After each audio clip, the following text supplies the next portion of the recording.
ഇന്ന് ബഹുമാന്യനായ വി.ഡി. സതീശൻ അവതരിപ്പിച്ച ബഡ്ജറ്റിൽ ഓൾ ഇന്ത്യ ടൂറിസ്റ്റ് പെർമിറ്റ് വാഹനങ്ങളുടെ നികുതി 3000 രൂപ, ബർത്തിന് 3000 എന്നത് 1500 രൂപയാക്കിയും സീറ്റിന് 2000 എന്നത് 900 രൂപയാക്കിയും കുറച്ചിട്ടുണ്ട്.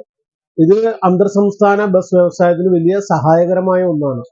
സംസ്ഥാനത്തെ അടക്കം വലിയ നികുതി ഭാരമായിരുന്നു മുമ്പ് വാഹന ഉടമകളെ മറ്റു സംസ്ഥാനങ്ങളിൽ വാഹനങ്ങൾ രജിസ്റ്റർ ചെയ്യുന്നതിനെല്ലാം പ്രേരിപ്പിച്ചിരുന്നത്. എന്നാൽ ഇതുവഴി കേരളത്തില് പുതിയ ആളുകൾ ഈ വ്യവസായത്തിലേക്ക് വരുവാനും നിലവിലുള്ളവർക്ക് ലാഭകരമായിട്ട് ഈ സർവീസ് നടത്തുവാനും സാധിക്കും. കൂടുതൽ വണ്ടികൾ കേരളത്തിലേക്ക് രജിസ്ട്രേഷൻ വരുന്നത് വഴി AITPയുടെ വീതവും അതുകൂടാതെ GST ഇനത്തിലുമെല്ലാം സംസ്ഥാന ഖജനാവിന് വലിയ സാമ്പത്തിക വരുമാനം ഉണ്ടാക്കുന്ന ഒരു തീരുമാനമാണ്. അതുപോലെ തന്നെ വാഹന ഉടമകൾക്കും വളരെ ഗുണകരമായ ഒരു തീരുമാനമാണ്. ഈ തീരുമാനത്തിന് മുൻകൈയെടുത്ത ബഹുമാന്യനായ ഗതാഗത മന്ത്രി CP ജോൺ അവർക്കും ധനമന്ത്രി കൂടിയായ മുഖ്യമന്ത്രി വി.ഡി. സതീശൻ അവർക്കും ലക്ഷറി ബസ് ഓണേഴ്സ് അസോസിയേഷൻ കേരളയുടെ നന്ദി അറിയിക്കുകയാണ്.